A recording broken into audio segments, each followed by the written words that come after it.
படுவதாக இந்த நல்ல நாளில் ஆசீர்வாதமான மகிழ்ச்சியான இந்த நல்ல நாளில் அவர் சமூகத்தில் கூடி வந்திருக்கிற உங்களையும் இந்த வார்த்தை அங்கங்க பார்க்கிற ஒவ்வொரு பிள்ளைகளையும் பரிசுத்த ஆவியானவர் ஆசீர்வதிப்பாராக. அல்லேலூயா.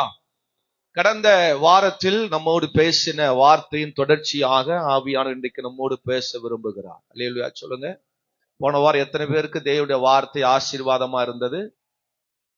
1-4 பேர் கை தூக்குறாங்க, மற்றவர்கள் அமைதியா இருக்காங்க. ஸ்தோத்திரம். ரைட். என்ன தலைப்பில் ஆண்டவர் பேசினார்? என்ன தலைப்புல பேசினார்?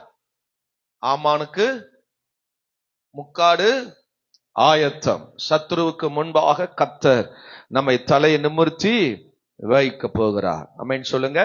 ஆமா, சத்ரு வெட்கப்பட்டு போகிற காரியம். மொர்தெகாய்க்கு முன்பதாக ஆமான் வெட்கப்பட்ட அவமானப்பட்ட ஒரு தேவனுடைய சத்தியத்தை நாம் அறிந்து கொண்டோம். ஆமென் சொல்லுங்க.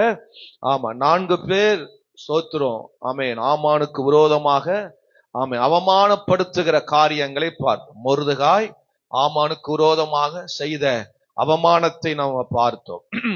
ஆகாசுவேறு ராஜா செய்த அவமானத்தை பார்த்தோம். எஸ்தர் ஆமென் ஆமானுக்கு விரோதமாய் செய்த அவமானத்தை நம்ம பார்த்தோம். ஆமானுடைய மனைவியே ஆமென் அல்லேலூயா ஆமானுக்கு அவமானப்படுத்தினதை நாம் அங்க பார்க்கிறோம். Praise the Lord. இந்த அவமானம் ஆமென் சோத்திரம்.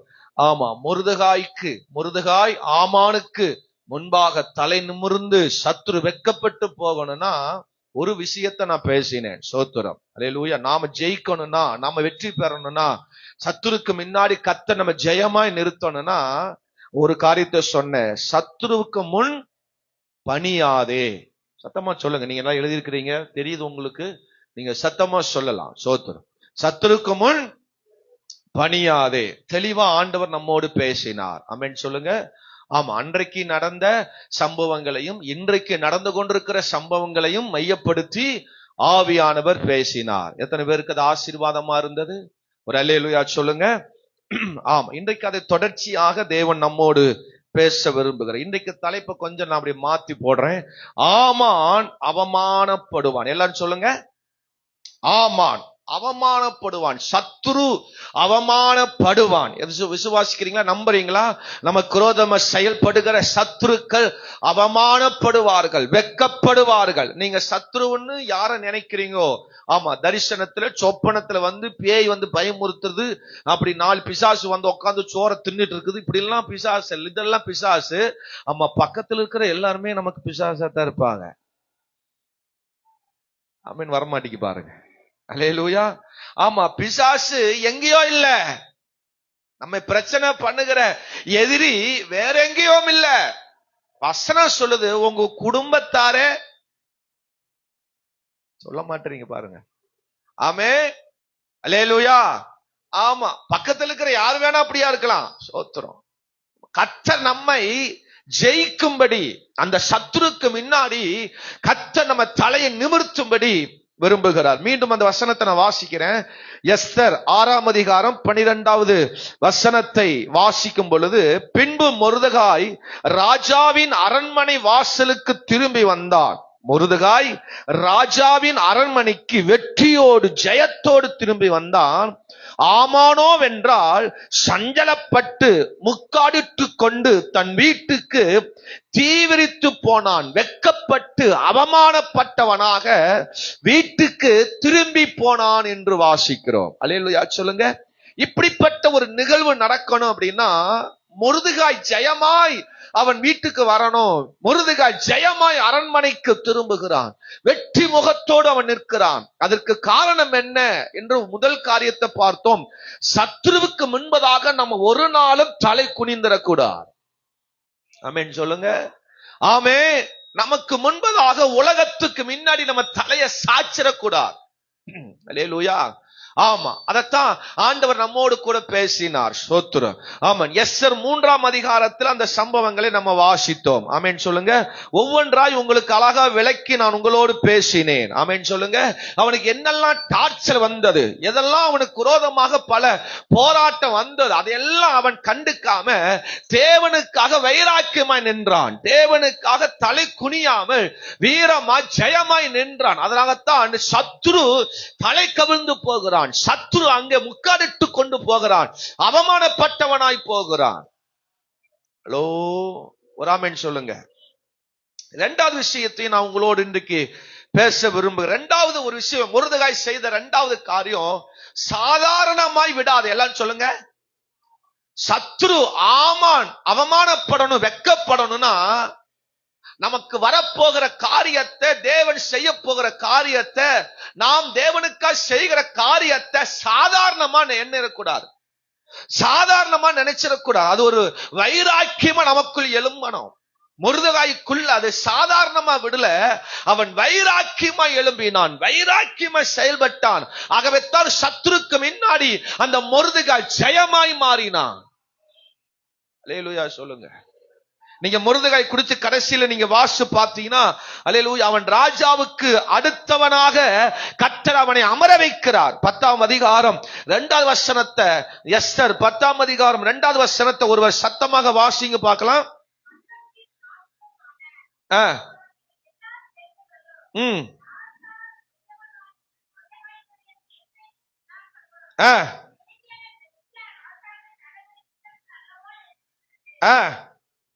மூணாவது வசனம், யூதனாகிய மொர்தெகாய் ராஜாவாகிய ஆகாஸ்வேருக்கு இரண்டாதவனானவனும் யூதருக்குள் பெரியவனும்.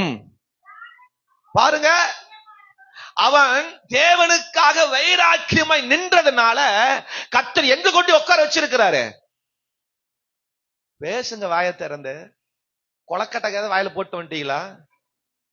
வாயை திறந்து சொல்லுங்க. அவன் எங்க கர்த்தர் உட்கார வச்சாரு? ராஜாவுக்கு அடுத்தவனாக. 127 தேசத்துக்கு ராஜா தான் இந்த ஆகாஸ்வேரு. எத்தனை தேசத்திற்கு?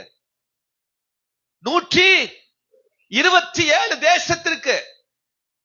ஆமென் சொல்லுங்க. நமது தேசம் என்ன தேசம்? நமது தேசம் என்ன தேசம்? இந்திய தேசம். இது மாதிரி 127 தேசத்துக்கு ராஜா யாரு? ஆகாஸ்வேரு. இந்தியா மாதிரி 127 தேசத்துக்கு ராஜாவாக உட்கார்ற, ஆமென், ராஜாவுக்கு பக்கத்துல 2வது ஆமென் பொசிஷன்ல போய் கர்த்தர் உட்கார வைக்கிறான். இவன் வாட்ச்மேன், காவலாளி மொர்தெகாய். அவன் மற்றவர்களால் தள்ளப்பட்டவன், ஒதுக்கப்பட்டவன். ஆனா கர்த்தர் இன்னைக்கு கொண்டு போய் ஆகாஸ்வேருக்கு பக்கத்துல உட்கார வைக்கிறார்னா, ஆமென் ஆமென் சொல்ல மாட்டீங்களா? அல்லேலூயா சொல்லுங்க. இந்த பதவி, ஆகாஸ்வேர் இருக்கிற பதவி 5 வருஷத்துல காலி பண்ற பதவி கிடையாது. நீங்க நினைக்கிற மாதிரி அவன் செத்ததுக்கு அப்புறம் தான் அந்த பதவிக்கு இன்னொருத்த வருவான். அது வரைக்கும் அவன் ஆளுகை செய்வான். ஆனா நம்ம ஆளு 5 வருஷத்துலயே அவன் உட்கார்றதுக்கு என்ன ஆட்டம் போடுறாங்க நம்ம ஆளுங்க. ஓட்டு போட்ட நீங்களே இந்த ஆட்டம் போடும்போது அப்ப அவன் போட மாட்டானா சாமிங்களா? ஹலோ, ஒரு ஆமென் சொல்லுங்க. இது இன்னைக்கு உட்கார்ந்து நாளைக்கு சீட்ட காலி வென்ற இடம் அல்ல, நிரந்தரமாய் உட்கார வைக்கிற ஒரு இடம்.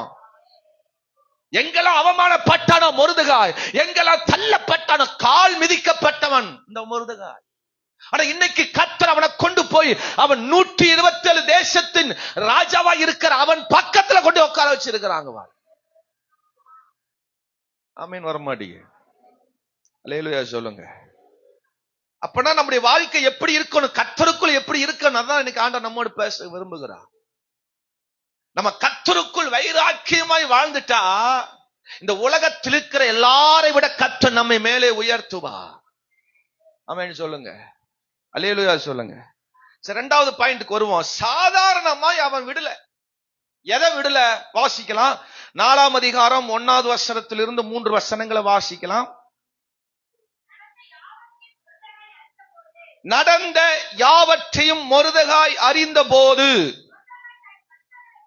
வஸ்திரத்தை கிழித்து ரெட்டுடுத்தி சாம்பல் போட்டு உட்கார்ந்து நகரத்தின் நடுவே புறப்பட்டு போய் துயரமுள்ள மகா சத்தத்துடன் அலறிக்கொண்டு ராஜாவின் அரண்மனை வாசல் முகப்பு மட்டும் வந்தான். ரட்டு உடித்தனவனாய் ராஜாவின் அரண்மனை வாசலுக்குள் பிரவேசிக்க ஒருவனுக்கும் உத்தரவில்லை, ராஜாவும் உத்தரவும் கட்டளையையும் அவனுடைய கட்டளையும் போய் சேர்ந்த ஒவ்வொரு நாட்டிலும் ஸ்தலத்திலும் உள்ள யூதருக்குள்ளே மகா துக்கமும் உபவாசமும் அழுகையும் அழுகையும் புலம்பலும் உண்டாகி அநேகர் உடுத்தி சாம்பலில் கிடந்தார்கள். கரங்க உயர்த்தி ஒரு அல்லேலூயா, சத்தமா ஒரு அல்லேலூயா சொல்லுங்க. நீங்க 3ஆம் அதிகாரம் 13வது வசனத்தை வாசிக்கும் பொழுது வசனம் சொல்லுகிறது, சிறியோர் பெரியோர் குழந்தைகள் ஸ்திரீகள் ஆகிய சகல யூதரையும் அழித்து கொன்று போட நிர்மூலமாக்க அவர்களை கொள்ளையிடவும் சோத்திரம் ராஜாவிடத்துல கட்டளை பெற்று ஆமான் ஆயத்தமா இருந்தான். யூதரை எல்லாரும் கொல்லணும், மொர்தெகாயை கொல்லணும், சிறியோர் முதல் பெரியோர் வரைக்கும் எல்லா யூதரையும் கொல்லணும், மொர்தெகாயை கொல்லணும் சொல்லி தீவிரமாய் செயல்பட்டவன் யாரு? இந்த ஆமான். நல்ல கவனிங்க. தேசத்துக்கு ஒரு அழிவு வருகிறது, நம்முடைய வாழ்க்கைக்கு ஒரு அழிவு வருது அப்படின்னு தெரிஞ்ச உடனே அவன் நேரம் எங்க போனான்? உபவாசத்திலும் ஜெபத்திலும் ரெட்ட உடுத்தி சாம்பலில் கடந்தான். ஜெபத்திற்கு முக்கியத்துவம் கொடுத்தான். அவன் போய் உக்காந்து ராஜாட்ட சொல்லல, யார்கிட்ட இந்த மனுஷட்ட சொல்லல. அவன் ஜனங்களை எல்லாம் கூட்டி அநேகர் உபவாசத்தோடு அவன் வந்து ரெட்ட உடுத்தி வஸ்திரத்தை கிழித்து தேவ சமூகத்துல ஜெபத்துல வந்தாங்க. இன்னைக்கு ஜெபம்னா சிலருக்கு கசப்பா இருக்கு. ஆமீன், வரமாட்டேங்க பாருங்க. நமக்கு ஒரு அழிவு வருகிறது, தேசத்துக்கு ஒரு அழிவு வருகிறது, தன் ஜனம் அழிந்து கொண்டிருக்கிறது அப்படின்னு தெரிஞ்ச உடனே போய் அவன் தேவ சமூகத்துல ரெட்ட உடுத்தி சாம்பல் உட்கார்ந்து கதறுகிறார்கள். இன்னைக்கு உபவாசம்னா போர் அடிக்கிற ஜபமா மாறிடுச்சு. என்ன ஜபமா மாறிடுச்சு? ஜபம்னா இன்னைக்கு பிடிக்க மாட்டேங்குது. தேவ சமூகத்தில் உட்கார்ந்து மன்றாடணும், ஜெபம் பண்ணணும், உபவாசம் இருக்கணும் அப்படின்னா உபவாச ஜெபமா அப்படின்னு மாறிடுது. இன்னைக்கு ஜெபம் கசப்பா இருக்கு, ஜெபம் வெறுப்பா இருக்கு. ஹலோ, ஞாயிற்றுக்கிழமை போனா கூட பாட்டு இருக்கும், ஆராதனை இருக்கும், ஆமா காணிக்கை இருக்கும், சாட்சி இருக்கும், ஆமா பிரசங்கம் இருக்கும், எல்லாமே இருக்கும். ஆனா உபவாச பிரேயருக்கு போனா ஒரே ஜெபமா இருக்கும், தூக்கமா வரும். தேசத்துக்காய் கதறணும், தன் ஜனத்திற்காய் கதறணும், போராடணும், மன்றாடணும், ஒரு விடுதலையை கொண்டு வரணும். ரெட்ட உடுத்தி ஆமென் அல்லேலூயா அவளை கிழித்து கொண்டு அவர்கள் தேவ சமூகத்தில் கதறுகிறார்களே. நம்மால பாஸ்டிம்பரில் உட்கார்ந்து வீட்டுல உட்கார்ந்து தூங்குமே தவிர ஜபத்துல வந்து தேசத்துக்காய் நான் கதறணும், போராடணும். ஜபம் சாதாரணமா நினைச்சுக்கிறாங்க. இன்னைக்கு ஏன் உபவாச ஜபத்துக்கு ஆட்கள் வர்றதில்லை? ஜபம் ஒரு சாதாரணமா மாறிடுச்சு. ஜபம்னா அது என்னமோ ஒரு காரியமாய், ஒரு சடங்காச்சாரமா இன்னைக்கு மாறிடுச்சு சபைகளில். ஆமென், வர மாட்டேங்கப்பா. அல்லேலூயா சொல்லுங்க சத்தமா, அல்லேலூயா. தன்னை ஒப்பு கொடுத்து அர்ப்பணித்து அவன் சாதாரணமா விடல ஜபத்தை. அவன் தேவனோடு போராடி தன்னை வருத்தி கொண்டு கிழித்து கொண்டு சாப்பிடாம இந்த செய்தி கேட்ட உடனே அவன் போராடுறான். பாருங்க, எத்தனை பேர் எலெக்ஷனுக்கா ஜெபம் பண்ணீங்க? உங்க கையை கொஞ்சம் தூக்குங்க பாக்கலாம். ஜெபம் பண்ணி தான் ஓட்டு போட்டீங்களா? போராடிதான் ஓட்டு போட்டோமா? ஆண்டவரே எங்க தேசத்துக்கு ஏதோ ஒன்று செய்யும் என்று போராடிதான் செஞ்சோமா? நாமீன் வர மாட்டீங்க. கிறிஸ்தவர்கள் யாரு? வரப்போகிறவர், வந்து விட்டவர். ஆனா கோயில் கோயிலா போய் இறங்குறாரு. கிறிஸ்தவன் சொல்லிதானே ஓட்டு போட்டோம், கிறிஸ்தவன் சொல்லிதானே என் கையை கொண்டு போய் அங்க நான் முத்திரையிட்டேன். இப்போ ஸ்டேட் விட்டு ஸ்டேட், கோயில் கோயிலா கோயில் கோயிலா கோயில் கோயிலா, போதகர் முதல் பாஸ்டர் முதல் எல்லாரும் குத்துனாங்க.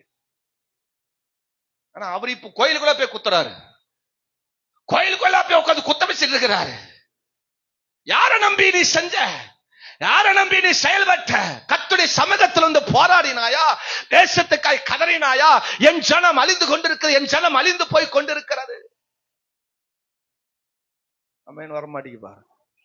சிங்க பெண்ணுன்னு ஒரு திட்டம், தேசத்துக்கு நல்ல திட்டம். ஃபர்ஸ்ட் அரெஸ்ட் ஆனதே நம்மால்தான். நம்மால்தான் நீங்க புரிஞ்சுக்குவீங்கன்னு நினைக்கிறேன். லைவ் இருக்கிறதுனால சில விஷயங்கள் எல்லாம் கொஞ்சம் நம்ம பார்த்துதான் பேச வேண்டியதா இருக்கு. அல்லேலூயா. அந்த திட்டம் எதுக்கு கொண்டு வந்தாங்க? அந்த திட்டம் எதுக்கு கொண்டு வந்தாங்க? பாலியல் என்ன செய்யணும்? பாலியல் பலாத்காரங்கள், பாவங்கள் எல்லாம் தடுக்கப்படணும். முதல் பிரச்சனையில சிக்கனது தேசம் எப்படி போயிட்டு இருக்கு பாருங்க. அதான் சொல்ல வந்தேன். நீங்க வந்து வேற மாதிரி பாஸ்டர் என்னடா இப்படி பேசுறாருன்னு நினைக்க வேண்டாம். தேசம் இன்னைக்கு எந்த நிலையில இருக்குன்னு பாருங்க. அல்லேலூயா. ஆமென் சொல்லுங்க. சூரியன் உதிச்சாலும் அங்க பாவம் நடக்கு. மரம் செடி கொடிகள் இலை இலையா உதிச்சு வந்தாலும் அங்க என்ன நடக்குது? ஆமென் சொல்லுங்க. விசில் அடிச்சா திருடெல்லாம் ஓடி போயிருவானா? எனக்கு சின்ன வயசுல எனக்கு ஞாபகம் இருக்கு. குருக்கான்னு ஒருத்தன் வருவான். அவன் விசில் அடிச்சா அவன் வர்றான்னு தெரிஞ்சாவே ஊருக்கெல்லாம் ஒருத்தர் என்ன செய்ய மாட்டான். இன்னைக்கு விசில் அடிச்சோன்னு எல்லாம் வர்றானு, ஓடி வர்றானு. நீங்க தப்பா நினைச்சது.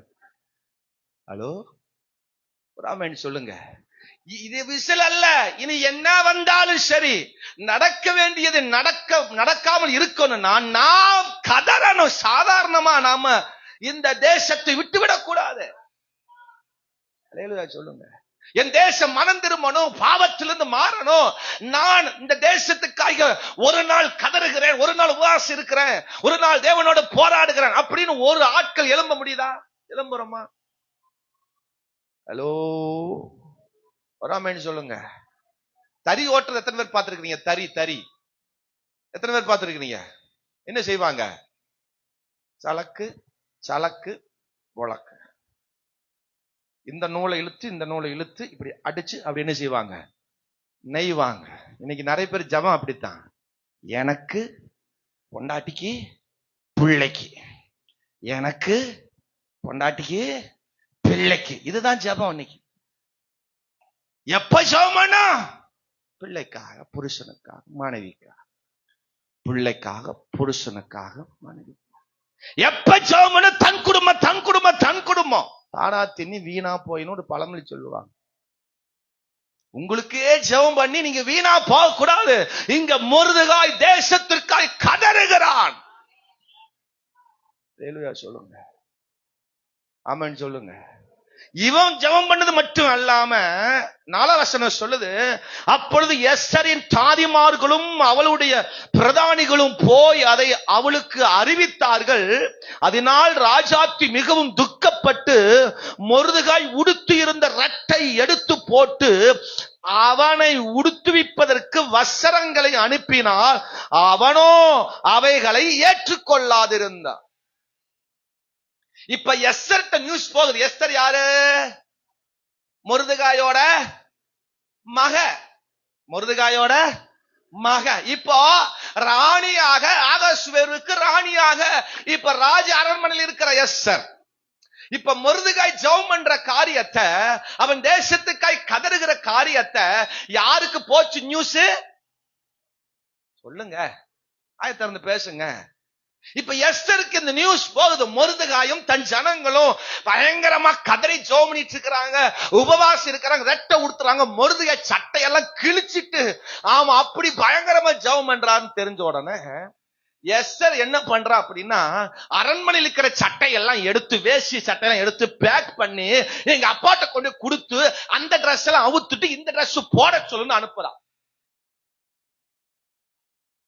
ஹலோ, ஒருத்தன் பாரத்தோடு, பயங்கர பாரத்தோடு ஜெபம் பண்ணிட்டு இருந்தா இவ என்ன பண்றா?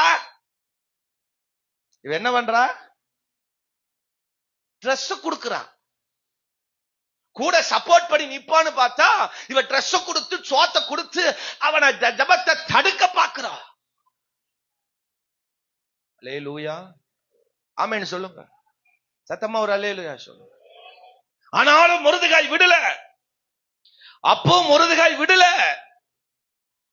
6வது வசனம் சொல்லுது, அப்படியே ஆதாகும் ராஜாவின் அரண்மனை வாசலுக்கு முன்னாக பட்டணத்து வீதியில் இருக்கிற மொர்தெகாய் இடத்திற்கு புறப்பட்டு போனான். அங்க போய் என்ன பண்றாரு?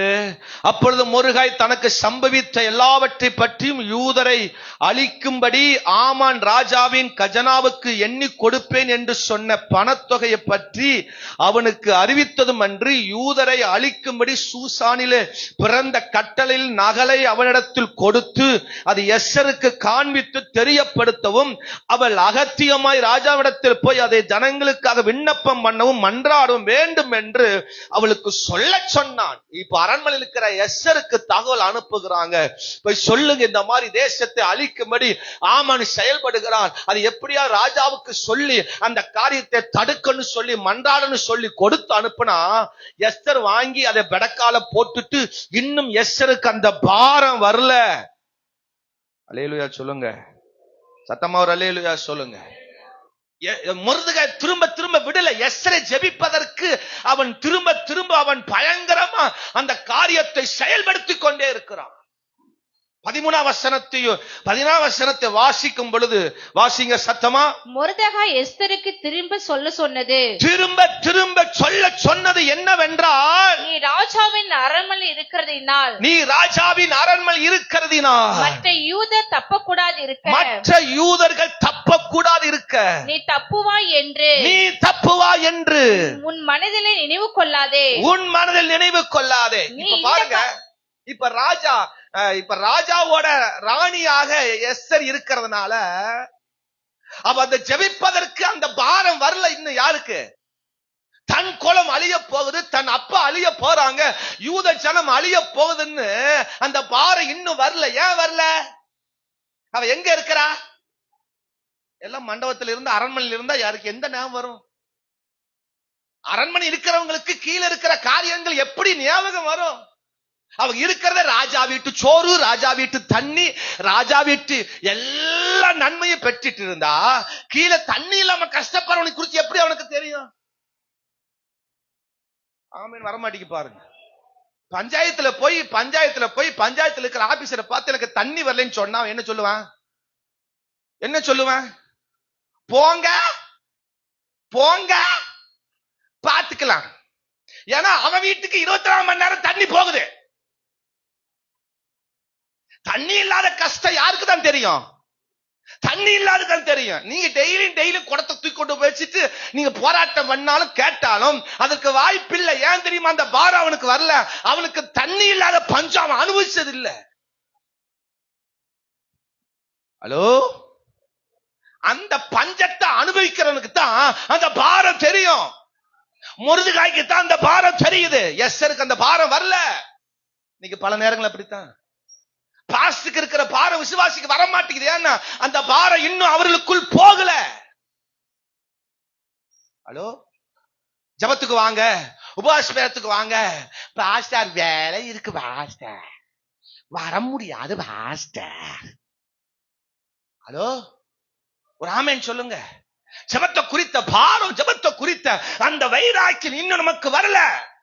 மொர்தெகாய் சொல்றான், நீ ராணியா உட்கார்ந்து இருக்கிறதுனால நீ தப்பிச்சிடலாம், உனக்கு ஆபத்து வராது அப்படின்னு நினைச்சிட்டு நீ ஃப்ரீயா இருக்கிறியா? அடுத்த வசனம் சொல்றாரு, நீ இந்த காலத்தில் மௌனமாய் இருந்தால் யூதருக்கு சகாயமும் ரட்சிப்பும் வேறொரு இடத்திலிருந்து எழும்பும். அப்பொழுது நீயும் உன் தகப்பன் குடும்பத்தாரும் அழிவீர்கள். நீ இப்படிப்பட்ட காலத்துக்கு உதவியா இருக்கும்படி உனக்கு ராஜ மேன்மை கிடைத்திருக்கலாமே. ஹலோ, ஒரு அல்லேலூயா சொல்லுங்க. நல்ல விழிப்பாய் கேட்கிற காலத்துல தூங்கிட்டு இருந்தீனா உனக்கு பிரச்சனை வரும்போது அந்த பாரம் தெரியும். அல்லேலூயா, ஆமென் சொல்லுங்க. கத்தி குறவழியில் வைக்கும் போதுதான் நம்ம பிரச்சனை என்னன்னு நமக்கு அந்த பாரம் நமக்கு. வேற எவனோ கழுத்துல கத்தி வச்சா நமக்கு அந்த பாரம் என்ன செய்யறது இல்ல, வர்றது இல்ல. விபச்சாரம் தானே, எங்கேயோ நடக்குது, யாருக்கோ நடக்குது. பாலியல் பலாத்காரம் தானே, யாருக்கோ நடக்குது, எவருக்கோ நடக்குது அப்படின்னு நம்ம இருக்கிறோம் பாருங்க. அது நம்ம பிள்ளைக்கு நடந்தா அந்த பாரம் வரும். அதை நினைச்சு அப்படி நம்ம அமரணும், அப்படி நினைச்சு நம்ம போராடணும். 10 வயசு புள்ள போன மாசத்துல பாலியல் பலாத்காரம் பண்ணி அவர் ஆத்துல தூக்கி வீசப்பட்டு அவர் கொலை செய்யப்பட்டாலே எத்தனை பேருக்கு அந்த பாரம் வந்தது? நம்ம நியூஸா தானே பார்த்தோம், அது செய்தியாத்தானே பார்த்தோம். அந்த பாரம் நமக்குள்ள வரலையே. என்ன சேர்த்ததான் சொல்றேன், என் பிள்ளை என் பேத்தி அப்படின்னு வந்திருந்தா நீ கதறி இருப்பில்ல, நீ பாரப்பட்டிருப்பில்ல, சட்டை கிழிச்சு நீ கதறி இருப்பில்ல. ஜெபம் இன்னைக்கு நிறைய பேத்துக்கு அது ஒரு சாதாரண ஒரு ஐட்டமா தான் பாக்குறோம். சோத்துல ஏதோ நமக்கு வகை வகையா வைக்கிறாங்க பாருங்க, அது மாதிரி ஒன்னாத்தானே இன்னைக்கு ஆவிக்குரிய வாழ்க்கையில் இன்னைக்கு பாக்குறோம். அது எனக்கு என்னோட பிரச்சனை அப்படி நம்ம பார்க்கறது இல்லையே. உபவாச ஜெபத்தை நிர்விசாரம் விட்டு விடுகிறோம், சாதாரண நம்ம எண்ணுகிறோம். அந்த ஜெபத்தினுடைய பாரத்தை நம்ம இன்னும் புரிந்து கொள்ளாமல் இருக்கிறோம். அல்லேலூயா, ஆமென் சொல்லுங்க. கர்த்தர் நினிவேக்கு யோனாவை அனுப்புறாரு. டிக்கெட் எல்லாம் எடுத்து கொடுத்து ஃப்ரீயா அவனை போய் இறங்கி பிரசங்கம் பண்ணா மட்டும் போதும், எல்லாத்தையும் கர்த்தரே பார்த்துட்டாரு. ஆமென் சொல்லுங்க. எல்லாம் கர்த்தரே பார்த்துட்டாரு. அப்ப எல்லாம் அவர் பார்த்துட்டாரு, நீ போய் பிரசங்கம் பண்ண வேண்டியதானே. ஆனா யோனாவுக்கு ஒரு சிந்தை, கர்த்தர் மனம் மாறுவாரு, அவர் ஜெபத்தை கேட்கிற ஒரு ஜனங்கள் மேல் அழிக்கிறதுக்கு அவருக்கு அப்படி ஒரு கொடூரமான ஆண்டவர் அல்ல, அவர் மன இறங்குற ஆண்டவர் அப்படின்னு அறிஞ்சு நினிவேக்கு போக வேண்டியவன் தர்ஷீசுக்கு கப்பல் என்ன செஞ்சிட்டான்? ஹலோ, ஆமென் சொல்லுங்க. அவனுக்கு அந்த பாரம் என்ன செய்யல, வரல. சொல்லுங்க, அந்த பாரம் அவனுக்குள் வரல. அல்லேலூயா, ஆமென் சொல்லுங்க. நான் கொல்கத்தா போனோம் பார்த்தோங்க ஊழியத்துக்கு. அப்போ நம்ம ஊருக்குள்ளே சுத்திட்டு இருக்கிறோம். அப்படிலாம் கொஞ்சம் வெளியெல்லாம் போயிட்டு வரலாம், ஃபிளைட்லாம் கொஞ்சம் ஏறிட்டு வரலாம், கொஞ்சம் ஃபிளைட்லாம் போய் பயணம் பண்ணிட்டு வரலாம் அப்படின்னு சொல்லி என் மனசுல ஆசைப்பட்டு நான் போனேன். அவ்வளவுதான். நான் அங்க போய் நான் பிரசங்கம் பண்ணணும் அப்படிலாம் எனக்கு அது அந்த நினைப்பெல்லாம் எனக்கு இல்லை. நான் கூட ஒரு தலைவர் போறாரு, கூட நான் போகணும், அவ்வளவுதான். ஒரு சந்தோஷமா அந்த ஏரியாலாம் பார்த்துட்டு வரணும். நம்ம எல்லாம் படிச்சிருக்கிறோம், பார்த்திருக்கிறோம், படத்துல பார்த்திருக்கிறோம், நம்ம போய் அங்க பார்த்துட்டு வரலாம், அந்த ஊர் எப்படிக்குன்னு தெரிஞ்சுக்கலாம் அப்படின்னு சொல்லிதான் நான் பயணப்பட்டோம். ஆமென் சொல்லுங்க. என் கூட என்னை கூட்டிட்டு போன பாஸ்ட் அப்புறம் கேட்டேன். அவர் சொன்னாரு, இந்த மாதிரி டிக்கெட் எவ்வளவு ஆகுன்னு கேட்டேன். அவருக்கு சொன்னாரு 16,000 ரூபாய் ஆகுனாரு. எனக்கு தூக்கி வாரி போட்டுருச்சு. 16,000 நான் எங்க போறது? ஆமா, அப் அண்ட் டவுன் பிளைட்டுக்கு 16,000 ரூபாய். அப்புறம் நானு போறதுக்கு ரொம்ப ஆசை. அவர்கிட்ட சொல்லிட்டேன், வர்றேன்னு சொல்லிட்டேன். ஆனா டிக்கெட் கேட்டாலே எனக்கு கொஞ்சம் தயக்கமாயிருச்சு. நான் மக்கள்கிட்ட ஒரு ஆள்கிட்ட கூட நான் கேட்கல, அந்த பணத்தை பத்தி சொல்லவே இல்லை. ஆனா எனக்கு ஒரு ஆசை, வீட்லயும் சொல்லிட்டேன். அவங்க சொல்றாங்க, கர்த்தர் வாய்க்க பண்ணுவார், நீங்க ஏன் அதை பின் வாங்குறீங்க, நீங்க போங்க. நாங்க கடைசியில அந்த பாஸ்டர் திடீர்னு போன் பண்ணி, ஸ்பர்ஜன் டிக்கெட் எடுக்கணும், காசு அனுப்புங்கன்னாரு. எங்க காசு அனுப்புறது? அப்புறம் நான் இல்ல பாஸ்டர், நான் அடுத்த முறை வேணப்பா. என்ன பிரச்சனையும் கேட்டாரு. காசு பிரச்சனை பயப்படுறீங்களான்னாரு. இல்லைங்க, நான் கொஞ்சம் யோசிக்கிறேன்னாரு. ஒன்னும் யோசிக்க வேண்டாம், நீங்க கையில் இருக்கிறத கொடுங்க, மிச்சத்தை நான் போட்டுக்கிறேன்னாரு. சரின்ட்டு எப்படி உருட்டிக்கிட்டு பெரட்டி அவர் கையில ஒரு அமௌண்ட் கொடுத்துட்டு எல்லாம் அவர் போட்டுட்டார். எல்லாம் அவரே போட்டார். இங்க இருந்து நாங்க கோயம்புத்தூர் போனேன், கோயம்புத்தூர்ல இருந்து சென்னை போனது, சென்னையில இருந்து அப்புறம் பிளைட் போனது, இங்க எல்லா செலவு எல்லாம் A to Z எல்லாம் அவர் பார்த்துட்டார். நல்ல கவனிங்க, என்ன சொல்ல வர நல்ல கவனிங்க. ஆனா நாங்க போய் சுத்தி பார்க்கணும், அப்புறம் அங்குள்ள காரியங்களை பார்த்துட்டு இருந்தா போதும் தான் எனக்கு ஒரு ஆசை. ஆனா அதுக்கு முன்னாடி அந்த பாஸ்டர் கூப்பிடுறாரு, ஸ்பர்ஜன் நீ என்னோட கூட நீ பிரசங்கம் பண்ணணும்னு சொல்லிட்டார். நான் ஒரு பிரசங்கம் பண்ணுவேன், நீ ஒரு பிரசங்கம் பண்ணணும், நீ ஒரு பிரசங்கம் பண்ணணும், நான் ஒரு பிரசங்கம் பண்ணுவேன். நம்ம 2 பேரும் தான் அங்க ஊழியம் செய்ய போறோம். ஒரு வாரம் நம்ம ஃபுல்லா நம்ம தான் ஊழியம் செய்ய போறோம். நீ எல்லாத்துலயும் எல்லாம் ஆயத்தமாய்க்கினார். நான் சும்மா பார்க்க போலான்னு தான் நினைச்சேன். ஆனா அவர் பிரசங்கம் பண்ணணும்னு வேற சொல்லிட்டார். ராமன் சொல்லுங்க. ஆனா அதுக்கப்புறம் என் மைண்ட் எப்படி மாறுச்சு தெரியுமா? நம்ம போகிறது ஊழியத்திற்கு. நம்ம மூலமாய் கர்த்தர் ஏதோ ஒன்றை எதிர்பார்க்கிறார், நம்ம மூலமாய் கர்த்தர் ஏதோ ஒன்று செய்யறார்.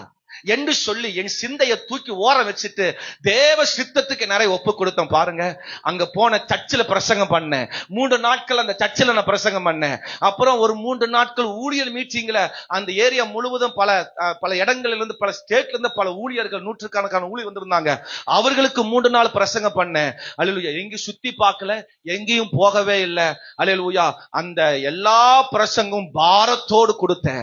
தேவன் பேசுகிற வார்த்தையோடு பாரத்தோடு கொடுத்த கர்த்தர் அங்க கிரியை செய்தார். டிக்கெட் அவர் போட்டுட்டாரு, செலவெல்லாம் அவரு பாக்குறாரு. நம்ம சும்மா போய் எதையோ ஒண்ணு சொல்லுவோம் அப்படிங்கிற பாரம் எனக்கு வரல. அங்க ஏதோ ஒன்று செய்யணும். பொள்ளாச்சிலிருந்து நம்ம கொல்கத்தாக்கு போறனே, கோயம்புத்தூர்ல இருந்து கொல்கத்தாக்கு போறனே, சும்மா ஊர் சுத்த போகல. தேவனுடைய பாரத்தை அங்க கொடுத்தோம். பாருங்க, அநேகர் அங்க கட்டி எழுப்பப்பட்டாங்க. வந்த எல்லா ஊழியர்களும் சாட்சி சொன்னாங்க. வந்த எல்லா ஊழியர்களும் ஆமென் சாட்சி சொன்னாங்க. இந்த பிரசங்கம், பாஸ்டர் பேசின பிரசங்கம், இந்த பிரசங்கம் என்னை தொட்டது, இந்த வார்த்தை என்னை தொட்டது, இந்த வார்த்தை குடும்பத்தை தொட்டது. நம்ம சாதாரணமா இருப்பதற்கு அழைக்கப்படல, சாதாரணமா நம்ம வாழ்க்கை ஓட்டுறதுக்கு அழைக்கப்படல. நம்ம மூலமாய் ஒன்றை சாதிக்க வேண்டும் என்றுதான் கர்த்தர் நம்மை அழைச்சு வச்சிருக்கிறார். இந்த பாரம் நமக்கு வரணும். நான் எதற்காக தெரிந்து கொள்ளப்பட்டேன்? 24 மணி நேரம் வேலை அடிச்சு மணி அடிச்சுட்டு இருக்கா நம்மளை கர்த்தர் தெரிந்து கொண்டார். இந்த ஜனத்தை எனக்கென்று ஏற்படுத்தினேன், இவர்கள் என் துதியை சொல்லி வருவார்கள். சொல்லுங்க. யோசபாத்துக்கு விரோதமாக 3 விதமான ஜாதிகள் யுத்தத்துக்கு எழும்பி வந்தாங்க. அம்மோன் புத்திரர், மோவா புத்திரர், சேயின், மலை தேசத்தார். 2 நாளாகமம் 20ஆம் அதிகாரத்தில் அந்த சம்பவத்தை வாசிக்கிறோம். சோத்ரம். இதை அறிந்த உடனே யோசபாத் தன் ஜனங்களை கூட்டி உபவாசத்து கூறி அங்கே ரெட்டை உடுத்தி சாம்பல் உட்கார்ந்து புலம்பி தேவனோடு போராடினார்கள். அவ மட்டும் போராடல, அவ மட்டும் உபவாசம் இருக்கல, தன்னோடு இருக்கிற எல்லா ஜனங்களையும் கூட்டினான். அவர்கள் தேவனுடைய வார்த்தையை கொடுத்தான். எல்லாரும் சேர்ந்து உபவாசித்தார்கள், கர்த்தருடைய வார்த்தையை கேட்டாங்க. அவர்களுக்கு முன்பாக கர்த்தர் பெரிய வெற்றியை கொடுத்தார். ஜெபம்னா என்ன நினைச்சிருக்கிறீங்க? அது தேசத்தை அசைக்கும். நம்ம எதை முன் வைக்கிறோமோ அந்த காரியங்கள் வாய்க்கும்படியாக கர்த்தர் செய்வார். இன்னைக்கு பசங்களுக்கு ஜெபத்துக்கு வாங்கினா வருவாங்களா? சபைக்கு வர்றதே பாஸ்டர் கஷ்டம். ஜெபம்னா ஒரு நாள் பசங்களை பிள்ளைகளை பார்க்கவே முடியாது ஜெபத்துக்கு. ஏன்னா நம்ம அப்படி ஊட்டி வளர்த்தல. ஜெபத்தை குறித்த பாரம், சபையை குறித்த பாரம், தேவனை குறித்த பாரத்தை குடும்பத்தில் ஊட்டணும்.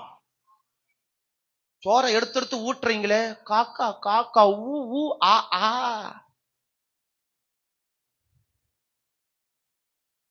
ஹலோ, பிஸ்கட் மேரி பிஸ்கட் தச்சோடு இருக்குது. அந்த தச்சோடு வாயில போகாதுன்னு சொல்லி அதை நொறுக்கி பாலை ஊத்தி அதை பிசைஞ்சு ஸ்பூன்ல எடுத்து ஊட்டி பிள்ளைக்கு எப்படியாவது இந்த மேரி அம்மா உள்ள போகும்னு சொல்லி பிஸ்கட் பிஸ்கட்டா ஊட்டுறீங்களே, நொறுக்கி நொறுக்கி பாலை ஊத்தி கரைச்சு கரைச்சு ஸ்பூன்ல எடுத்து ஹலோ, ஒரு 2 மேரி பிஸ்கட் வாயில போகிறதுக்கு அம்மா அப்பா உதவி எவ்வளவு தேவைப்படுது. அப்பா தூக்க வேண்டி இருக்குது, அம்மா அதை ஊட்ட வேண்டி இருக்குது, அப்பா தூக்கி நடக்க வேண்டி இருக்கிறது, அம்மா அப்பா காட்ட வேண்டி இருக்குது. இதெல்லாம் செஞ்சு உள்ள ஊட்டுறதுக்கு எவ்வளவு முயற்சி எடுக்கிறோம். ஆமே. ஆனா தேவனுடைய காரியம், தேவனுடைய பாரம், தேவனுடைய ஜெபம், உபவாசம், தேசத்தை குறித்த ஒரு பெரிய பாரத்தை இன்னும் நம்முடைய பிள்ளைகளுக்கு ஊட்டாம இருக்கிறோமே. ஹலோ, எதை சொல்லி கொடுத்து வளர்த்துறோம்? எதை சொல்லி கொடுக்கிறோம்? தேசத்தை குறித்த பாரத்தை பிள்ளைகளுக்கு ஊட்டணும். நமக்குள் முதல்ல வரணும். வருதா? வருதா? ஆமென் சொல்லுங்க. ஜெபத்தின் பாரத்தை குறித்து பிள்ளைகளுக்கு இன்னும் சொல்லி கொடுக்கலையே. ஆராதனையினுடைய பாரத்தை பிள்ளைகளுக்கு இன்னும் சொல்லி கொடுக்கலையே. ஆராதனை பிள்ளைகள் விளையாண்டுட்டு இருக்கிறாங்க. வீட்டுல நீ சொல்லி கொடுக்காதனால தான் பிள்ளைகள் அங்கேயும் ஓடி விளையாடுறாங்க. ஆராதனை என்கிற அந்த பயம் பிள்ளைகளுக்கு ஊட்டணும். பிள்ளை இப்படி ஓடக்கூடாது, நல்ல கையை உயர்த்தி ஆராதிக்கணும். வீட்டுல அப்படி உட்கார வச்சு ஆராதிச்சு ஜெபம் பண்ணி பழக்கி இருந்தா நம்முடைய பிள்ளைகள் சரியா வளருவாங்கல்ல. சினிமா பார்க்காதில்ல, செல்லு பார்க்காதில்ல, கட்ட உலக காரியங்களுக்கு பின்னாடி போகாதில்ல. தேசத்தை குறித்த தேவனுடைய பாரத்தை அவளுக்கு சொல்லி வளர்த்தணும்.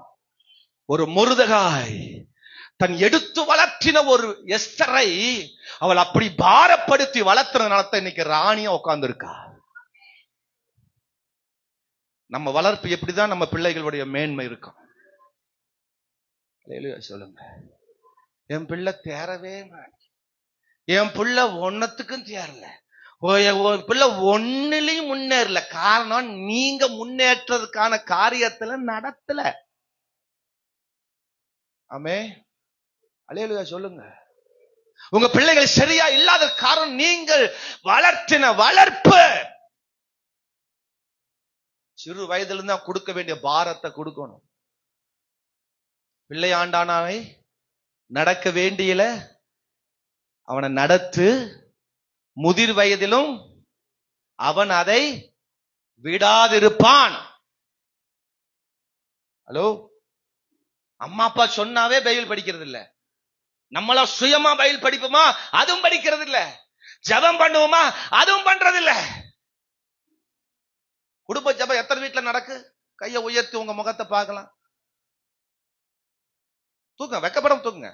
நீங்க செய்யறீங்களா? தாராளமா செய்யறீங்களா? அப்ப நல்லா தூக்குங்க, ஒன்னும் பிரச்சனை இல்ல. 4-5 வீட்டுல கை தூக்குறாங்க, சில வீட்டுல பகுதி தூக்குறாங்க. அப்படின்னா சில நாள் நடக்குது, சில நாள் நடக்கிறது. எப்படி இருக்கும் வீடு? உங்க வாழ்க்கை எப்படி இருக்கும்? உங்க ஜனம், உங்க குல ஜனம் எல்லாம் அழிஞ்சு கொண்டிருக்கு. பாரம் வரலையா? மொர்தெகாய் பாரப்படுத்துகிறான். ராணியா இருக்கிற அரண்மனையில் இருக்கிற எஸ்தருக்கு ஆளை விட்டு அனுப்பி அவளை பாரப்படுத்துகிறான். வேதத்தில் அழகா சொல்லப்படுகிறது. வாசிங்க, 16ஆம் வசனம் வாசிங்க. 4ஆம் அதிகாரம் 16. நீர் போய் சூசானில் இருக்கிற யூதரையெல்லாம் கூடி வர செய்து 3 நாள் அல்லும் பகலும் புசியாமலும் குடியாமலும் இருந்து எனக்காக உபவாசம் இருங்கள். நானும் என் தாதிமாரும் உபவாசம் பண்ணுவோம். இவ்விதமாய் சட்டத்தை மீறி ராஜாவினிடத்தில் பிரவேசிப்பேன். நான் செத்தாலும் சாகிறேன் என்று சொல்லி சொல்ல சொன்னால், அப்பொழுது மொர்தெகாய் புறப்பட்டு போய் தனக்கு கற்பித்தபடியெல்லாம் செய்தான். ஹலோ, நீங்க அந்த 4ஆம் அதிகாரத்தின் முதல் பகுதி வாசிச்சீங்கன்னா, ஒரு சட்டம் வந்துருச்சுன்னா, கவனிங்க, ஒரு சட்டம் பிறப்பிக்கப்பட்டாச்சுன்னா அந்த சட்டத்துக்கு மீறி யாரும் போய் ராஜாவின் பக்கத்திலே போக கூடாதாம். எதுக்குமே பக்கத்துல போக கூடாது. ஏன்னா இவன் வந்து ஏதாவது இந்த சட்டத்தை மீறி ஏதாவது செஞ்சிருவான், இதை ஏதாவது மாத்த வருவான்னு சொல்லி ஒரு சட்டம் இருக்கு. அவன் பக்கத்துல யாரும் போக கூடாது. ஆனா இப்போ எஸ்தர் சொல்றா, நான் அதை மீறி, சட்டத்தை மீறி நான் ராஜாவை பார்க்க போறேன், நான் ஜெபம் பண்ண போறேன், உபவாசம் பண்ண போகிறேன், நான் போய் ராஜாவிட்ட பிரவேசிப்பேன். செத்தாலு சாகரையா, அதனால ராஜா என்ன கொன்னாலும் பரவாயில்ல, நான் செத்து போறேன், துணிஞ்சு போகிறான். அல்லேலூயா, ஆமென் சொல்லுங்க.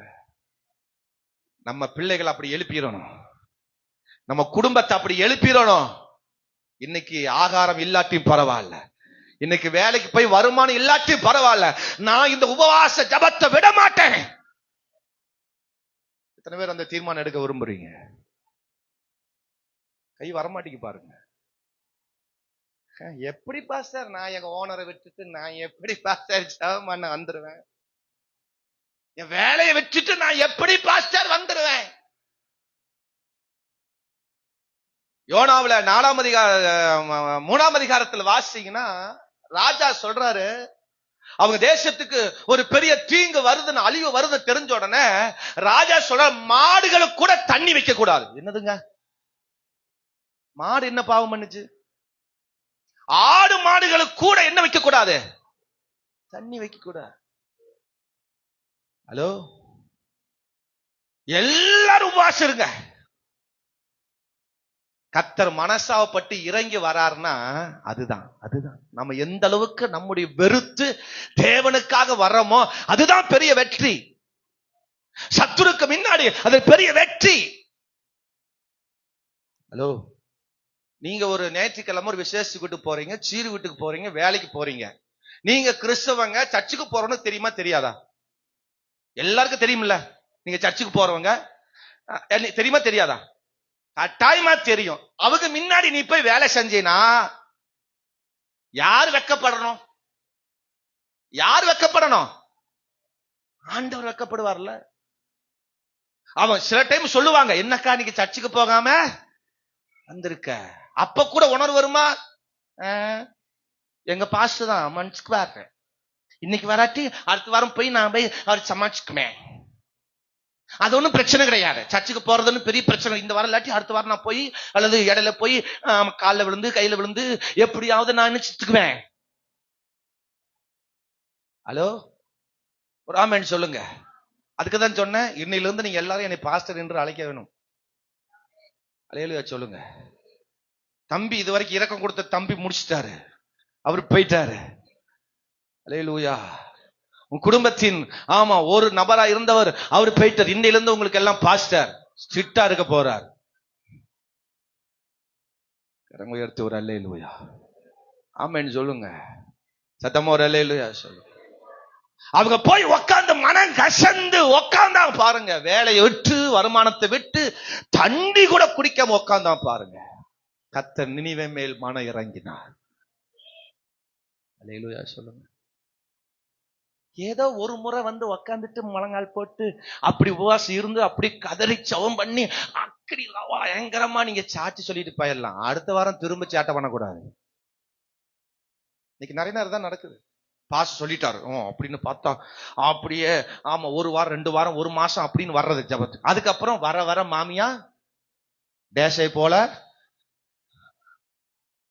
நான் எதுக்கு சொல்ல வரேன்னா, நினிவேவுக்கு கர்த்தர் இரக்கத்தை கொடுத்தார், கிருபையை கொடுத்தார், ஒருவரையும் அழிக்காமல் கர்த்தர் பாதுகாத்தார். அப்படி விட்டார் நினைக்கிறீங்களா? அப்படி விட்டாரா?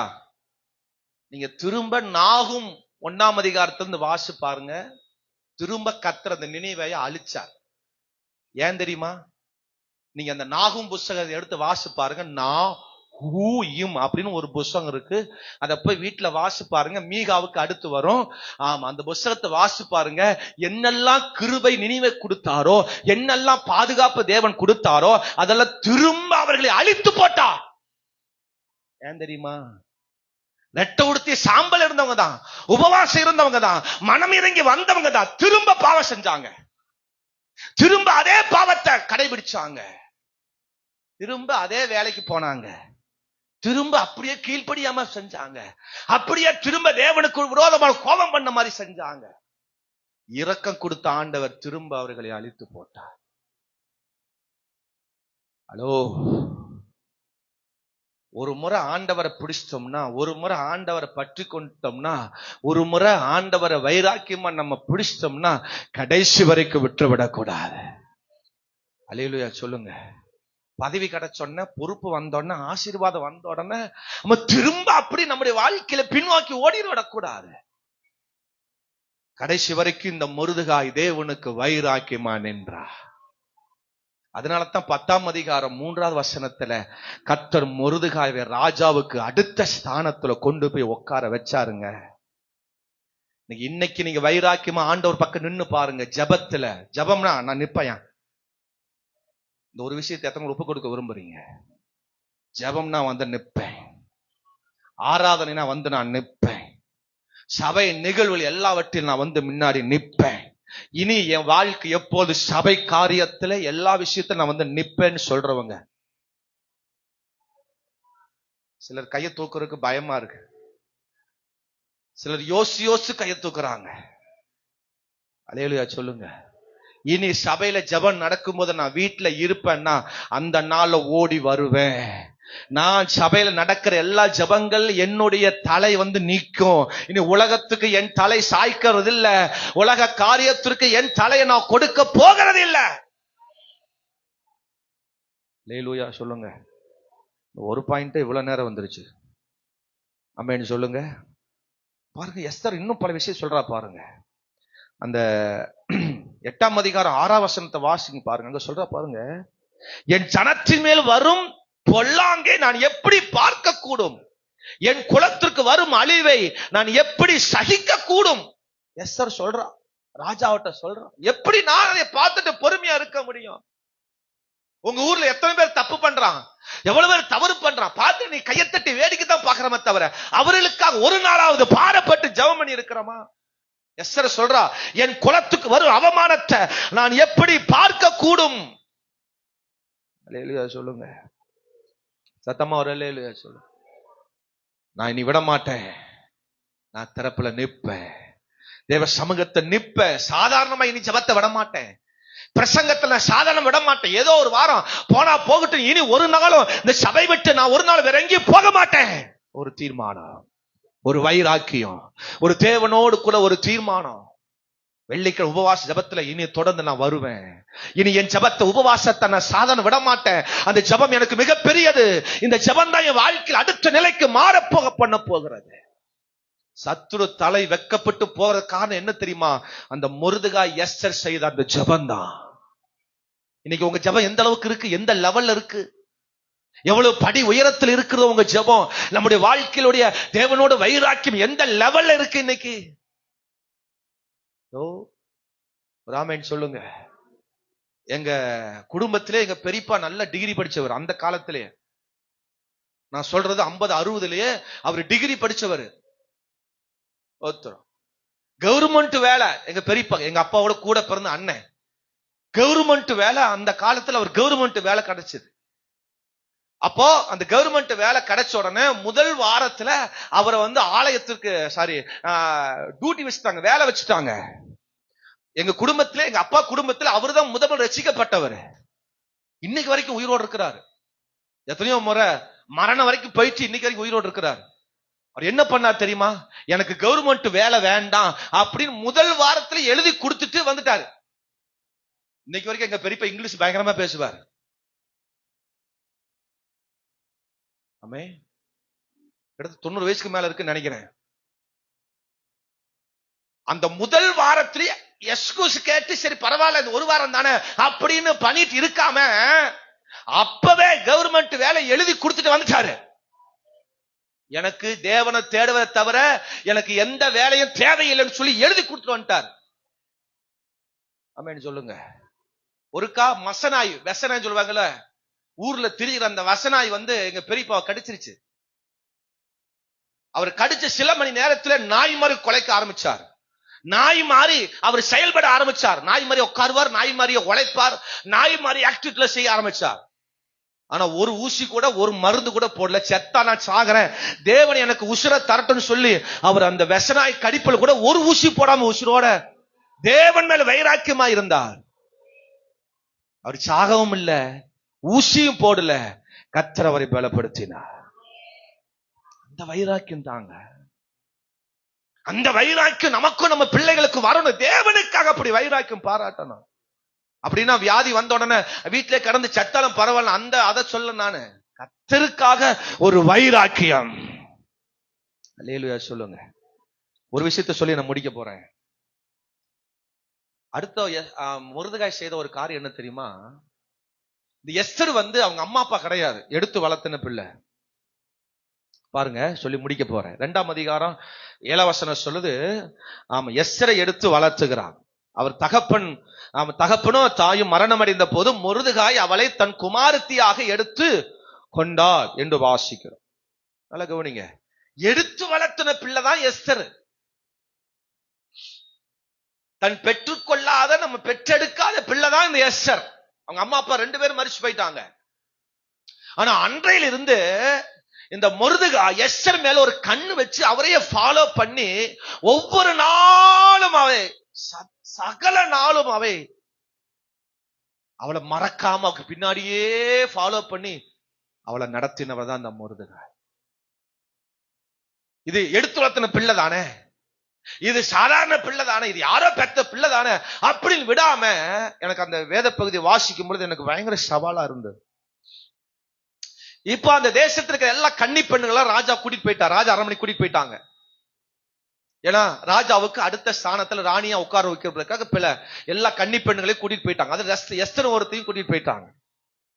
இப்ப தன் வீட்டில் இருக்கிற அந்த மகள் இப்ப அரண்மனைக்கு போயிட்டாலே சொல்லி வீட்டுல உட்காராம இப்ப பின்னாடியே போய் அரண்மனை உட்கார்ந்து இருக்கிறார் பாருங்க. 11ஆம் வசனத்தை வாசிக்கும். எஸ்தருடைய சுக செய்தியும் அவளுக்கு நடந்த காரியங்களையும் அறிய மொர்தெகாய் நாடோறு கன்னிமாடத்து முற்றத்தில் முன்பாக உலாவுவான். என்ன செய்வானா?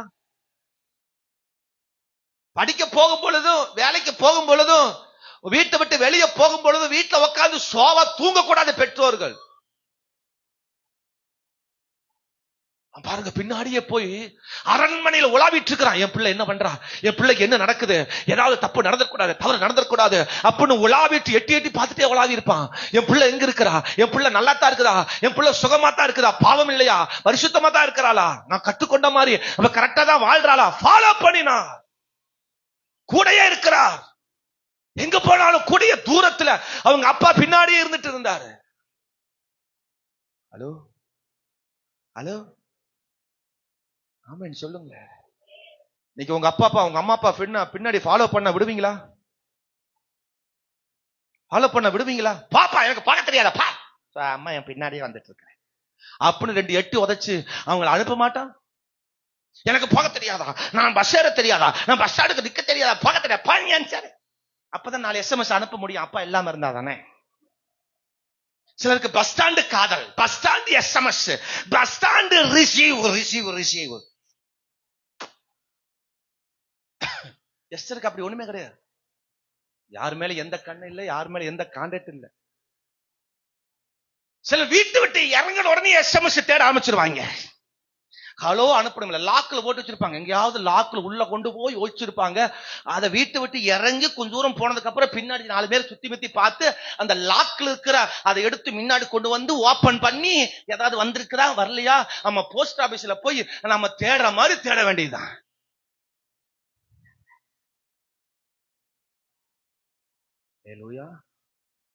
ஆமா என்ன சொல்லுங்க.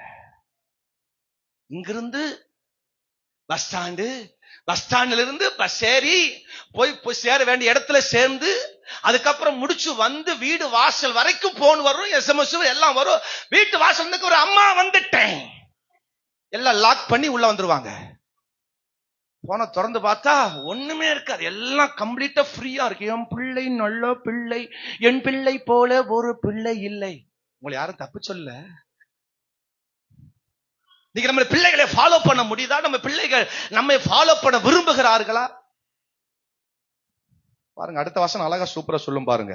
நீங்க பின்னாடி தொடர்ந்து வாசிச்சீங்கன்னா, நீங்க அதெல்லாம் வாசிக்க நேரம் இல்ல, மொர்தெகாயுடைய செயல்பாடுகளை காரியங்களை நம்ம அழகா நம்ம வாசிக்க முடிகிறது. பாருங்க 20ஆம் வசனம், 2ஆம் அதிகாரம் 20ஆம் வசனம். எஸ்தர் மொர்தெகாய் தனக்கு கற்பித்திருந்தபடி எல்லாம் சொல்லுங்க. மொர்தெகாய் தனக்கு கற்பித்திருந்தபடி, இன்றைக்கு வரைக்கும் எனக்கு பல விஷயங்களை சொல்லி கொடுக்கிறாரு, கற்பிக்கிறாரு, அதன்படி. ஆமென் சொல்லுங்க. அடுத்து கீழ் வாசிக்கிறோம். எஸ்தர் மொர்தெகாயின் இடத்தில் வளரும் போது அவன் சொல் கேட்டு நடந்தது போல இப்போதும் அவள் சொல் கேட்டு. ஆமென் சொல்லுங்க. இப்போதுனா என்ன அர்த்தம்? இதுவரைக்கும் அவர் மொர்தெகாய் சொன்னதெல்லாம் கேட்டா இப்போது கேட்க அர்த்தம் என்ன? இப்ப ராணியா, ராஜாவுக்கு அடுத்த ஸ்தானத்துல உட்கார்ந்து இருக்க ராணிய உட்காரும் போது யாருடைய வார்த்தை தான் கேட்டு நடக்கிறா? கல்யாணம் பண்ணிட்டு போனாலும்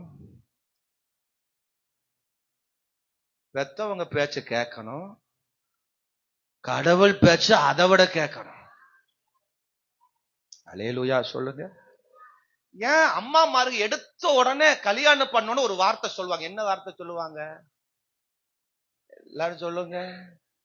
கல்யாணம் பண்ண உடனே அம்மா சொல்ற முதல் வார்த்தை என்ன வார்த்தை? பொண்ணு பேச்ச, மருமக பேச்ச பையன் கேட்கறான். மருமக பேச்ச அவன் பொண்ணு தாசன் ஆயிட்டான், மனைவி தாசன் ஆயிட்டான் அப்படின்னு சொல்றது காரணம் என்ன? கடவுள் பேச்சையும் நம்ம பெற்றோர்கள் கொடுத்து வந்த கற்பித்த வழிகளை நம்ம நடக்காதனால தான் பல காரியங்களை சந்திக்க வேண்டியது. ஆனா இந்த ராணி எஸ்தர் அவள் அரண்மனையில் உட்கார்ந்தாலும் அவள் கற்பித்த அந்த கற்பனைகள் ஒன்றையும் அவர் மறக்கல. அதை கேட்டு கேட்டு வளர்றா. அவர்களுக்கு முன்னாடிதான் சத்துருக்கள் முக்காடு போடுவாங்க. அம்மா அப்பா விட்டு கொடுக்காதீங்க, உங்க பெற்றோர்ல விட்டு கொடுக்காதீங்க, நீங்க பிள்ளைகளை விட்டு கொடுக்காதீங்க. சத்துரு உங்களுக்கு முன்னாடி கவிழ்ந்து போவான். எல்லாரும் எழும்பி நிற்போமா? எல்லாரும் எழும்பி நிற்போமா? ஆமென். இப்ப 2 விஷயத்த சொன்னேன் நான். ஒன்று, எதையுமே சாதாரணமா விடாதீங்க. அடுத்தது, சதா காலங்களிலும் நடத்த நீங்க மறந்துடாதீங்க. கொஞ்ச நாள் மட்டும் பிள்ளைகளை நடத்தணும், கொஞ்ச நாள் மட்டும் குடும்பத்தை நடத்தணும் அப்படின்னு சாதாரண நினைச்சிடாதீங்க. சதா காலங்கள் அவங்களை நடத்துங்க. எனக்கு வசனம் சொல்ல நேரம் இல்லை.